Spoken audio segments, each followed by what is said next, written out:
صلی وسلم دائما ابدا على حبيبك خير الخلق كلهم. السلام علیکم ورحمۃ اللہ وبرکاتہ. نحمده ونصلي على رسوله الكريم. اما بعد، قال النبي صلی اللہ علیہ وسلم: حبب الی من دنیاکم ثلاث: الطیب والنساء وجعلت قرۃ عینی فی الصلاۃ، او کما قال علیہ الصلاۃ والسلام. محترم و مکرم سامعین کرام و ناظرین عظام، آج کے نشست میں پیارے آقا حضور اکرم صلی اللہ علیہ وسلم کے 3 محبوب چیزوں کا تذکرہ کرنا چاہتا ہوں. اللہ اکبر کبیرہ. یہ 3 چیزیں کس کو پسند ہے؟ حضور اکرم صلی اللہ علیہ وسلم کو پسند ہے. حدیث میں واقعہ یوں آیا ہے، ایک مرتبہ حضور اکرم صلی اللہ علیہ وسلم تشریف فرما تھے. صحابہ کی جماعت سجی ہوئی ہے.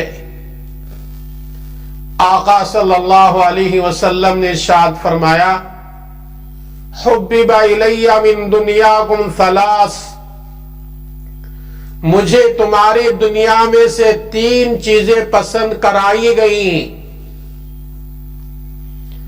پسند کرانے والی ذات اللہ کی ہے، کیونکہ نبی جو کچھ بھی کہتے ہیں یا کرتے ہیں وہ اللہ کے حکم سے کرتے ہیں یا کہتے ہیں. قرآن کریم سورہ نجم کے پہلے رکوع میں اللہ تبارک و تعالی نے ارشاد فرمایا: وَمَا يَنْطِقُ عَنِ الْهَوَىٰ إِنْ هُوَ إِلَّا وَحْيٌ يُوحَىٰ. نبی صلی اللہ علیہ وسلم جو بھی ارشاد فرماتے ہیں وہ اللہ کے حکم سے ارشاد فرماتے ہیں، یا یوں کہہ لیجئے کہ زبان نبی کی ہوتی ہے اور بات رب العالمین کی ہوتی ہے. تو حضور اکرم صلی اللہ علیہ وسلم کو اللہ نے 3 چیزیں پسند کرایا. پہلی چیز حضور فرماتے ہیں صلی اللہ علیہ وسلم: مجھے خوشبو پسند ہے. خوشبو آپ صلی اللہ علیہ وسلم کو بہت پسندیدہ چیز، اور خوشبو میں بھی آپ صلی اللہ علیہ وسلم کو عنبر کی خوشبو بہت زیادہ پسندیدہ. آپ صلی اللہ علیہ وسلم خود معطر ہیں. آپ کا پسینہ خود خوشبو سے معطر ہے. حضرت انس رضی اللہ تعالی عنہ کی والدہ حضرت ام سلیم کہتے ہیں، ایک مرتبہ دوپہر کا وقت تھا، پیارے آقا حضور اکرم صلی اللہ علیہ وسلم میرے گھر تشریف لائے. آپ صلی اللہ علیہ وسلم کی مبارک عادت یہ تھی دوپہر کو تھوڑی دیر آرام کرنا. اس کو شریعت میں قیلولہ کہا جاتا ہے. آج بھی مسلمانوں پر یہ سنت ہے، اگر کوئی دوپہر میں کھانے کے بعد تھوڑا لیٹ لیتا ہے تو یہ سنت کو ادا کرنے والا ہوا، اس کو قیلولہ کا ثواب ملتا ہے. حضور صلی اللہ علیہ وسلم ام سلیم حضرت انس کے والدہ کے گھر میں دوپہر کو لیٹے ہوئے ہیں. گرمی کا سیزن ہے. وہ زمانہ تھا جہاں بجلی کا کوئی انتظام نہیں، کہیں اے سی کا کوئی انتظام نہیں، کوئی فین کا انتظام نہیں. میرے نبی گرمی کے زمانے میں ام سلیم کے گھر میں آرام کر رہے ہیں. پسینے کی وجہ سے میرے نبی کے بدن سے پسینہ ٹپک رہا ہے. ام سلیم میرے نبی کے پسینے کو ایک بوتل میں جمع کرتے ہیں. میرے آقا کی آنکھ کھل جاتی ہے. میرے آقا نے پوچھا: ام سلیم یہ کیا کر رہی ہو؟ ام سلیم نے عرض کیا: اللہ کے نبی صلی اللہ علیہ وسلم نہیں آپ کے بدن سے نکلنے والے پسینے کو جمع کر رہی ہو، اس لیے کہ یہ پسینہ ہم جب لگا کر باہر نکلتے ہیں لوگ پوچھتے ہیں اے ام سلیم یہ خوشبو کہاں سے خرید کر لائی؟ میں کہتی ہوں یہ کوئی دکان سے ملی ہوئی خوشبو نہیں ہے، یہ میرے آقا حضور اکرم صلی اللہ علیہ وسلم کی پسینے کی خوشبو ہے۔ اسی لیے کسی شاعر نے کہا اتنے جنت کی خوشبو تو ایسی کہا، اتنے جنت کی خوشبو تو ایسی کہا جیسی خوشبو میرے نبی کے پسینے میں ہے۔ میرے نبی خود معطر ہے، پھر بھی امت کو بتانے کے لیے میرے نبی کہہ رہے ہیں خوشبو مجھے زیادہ پسند ہے۔ اس لیے امت کو سبق ملتا ہے امتی بھی خوشبو کا استعمال زیادہ کرنا چاہیے۔ خوشبو کی بات آئی تو ایک مسئلہ عرض کر دیتا ہوں، مسلمان عورت کے لیے گھر سے باہر نکلتے وقت میں تیز دار خوشبو کا استعمال کرنا شریعت میں ناجائز قرار دیا گیا ہے۔ مرد اگر استعمال کرتا ہے وہ تو ٹھیک ہے، گھر کے اندر بھی استعمال کرے، گھر کے باہر بھی استعمال کرے، لیکن عورت گھر کے اندر خوشبو استعمال کر سکتی ہے، باہر بازار کو جاتے وقت میں یا کسی پروگرام کو جاتے وقت میں تیز مہکنے والی خوشبو کا استعمال عورت کے لیے شریعت نے منع کیا ہے۔ حضور اکرم صلی اللہ علیہ وسلم فرماتے ہیں مجھے تمہاری دنیا میں سے 3 چیزیں پسند ہے، پہلی چیز خوشبو، دوسری چیز میرے نبی نے فرمایا والنساء، عورت میرے لیے پسند کرائی گئی۔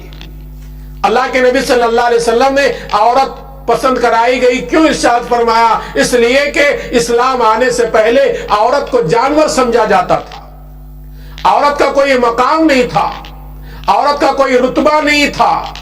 میرے نبی صلی اللہ علیہ وسلم آئے، نبی بنے تو میرے نبی نے فرمایا عورت اگر ماں ہے ماں کے قدموں کے نیچے جنت ہے، اگر عورت بہن ہے بہن کی پرورش پر اللہ تعالیٰ بھائی کو جنتی بنا دیتا ہے، اگر عورت بیٹی ہے بیٹی کی صحیح تربیت کرتا ہے وہی بیٹی اس باپ کو جنت کا حقدار بنا دیتی ہے۔ اللہ کے نبی صلی اللہ علیہ وسلم نے لوگوں کو بتانے کے لیے اے لوگوں عورتیں نفرت کرنے کی چیز نہیں ہے، عورت ایسی چیز ہے جس سے محبت کیا جائے، اس لیے میرے نبی نے فرمایا کہ عورت مجھے پسند کرائی گئی۔ نعوذ باللہ یہ ذہن سے بات نکال دو، اس لیے کہ عورت جنسی خواہشات کی تکمیل کا ایک ذریعہ ہے، اس لیے میرے نبی نے فرمایا کہ دیکھو یہ جنسی خواہشات کی تکمیل کا ذریعہ ہونے کی وجہ سے میں پسند نہیں کرایا گیا ہے، بلکہ عورت کا رتبہ بتانے کے لیے میرے نبی نے فرمایا عورت مجھے پسند کرائی گئی۔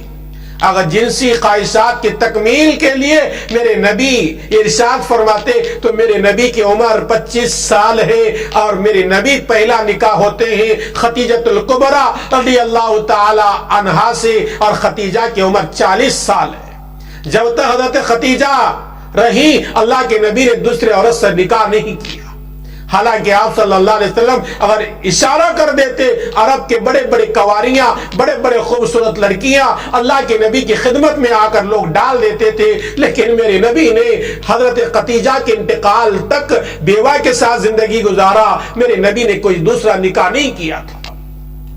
اس لیے میرے نبی کا ارشاد ہے عورت پسند کرائی گئی ہے، عورت کو نفرتوں کی نگاہ سے نہ دیکھا جائے، اس لیے میرے نبی نے فرمایا عورت مجھے پسند کرائی گئی۔ تیسری چیز میرے نبی نے فرمایا نماز، نماز میری آنکھوں کی ٹھنڈک ہے۔ آج امت کا بہت بڑا طبقہ نماز سے دور ہے، عورتیں بھی دور ہیں، مرد بھی دور ہیں، جوان بھی دور ہیں، بوڑھے بھی دور ہیں۔ نماز میرے دوستو میرے نبی کی آنکھوں کی ٹھنڈک ہے۔ جو مسلمان نماز کا پابند بنتا ہے وہ میرے نبی کی آنکھوں کو ٹھنڈک پہنچا رہا ہے۔ جو مسلمان ہو کر نبی کا کلمہ پڑھنے والا، قرآن کو قرآن ماننے والا، جنت کے اوپر یقین کرنے والا، جہنم کے اوپر یقین کرنے والا، اللہ کو ایک ماننے والا ہو کر بھی نماز نہیں پڑھتا تو گویا وہ میرے نبی کی آنکھوں کو تکلیف دیتا ہے۔ اگر نبی کو خوش کرنا چاہتے ہو تو نماز کا اہتمام کرو۔ اور اسی مجلس میں صحابہ بھی بیٹھے ہوئے تھے، انہی صحابہ میں سے ابو بکر صدیق رضی اللہ تعالیٰ عنہ نے میں عرض کیا تھا اللہ کے نبی مجھے بھی 3 چیزیں پسند ہیں۔ وہ کیا 3 چیزیں؟ انشاءاللہ آئندہ مجلس میں وہ بتانے کی کوشش کروں گا۔ آئیے اللہ تعالیٰ سے دعا کریں گے اللہ تبارک و تعالیٰ مجھے بھی میری ان باتوں کو سننے والوں کو، میری ان باتوں کو آگے شیئر کرنے والوں کو اور ساری امت محمدیہ کو عمل کی توفیق عطا فرمائے۔ آمین۔ السلام علیکم ورحمۃ اللہ وبرکاتہ۔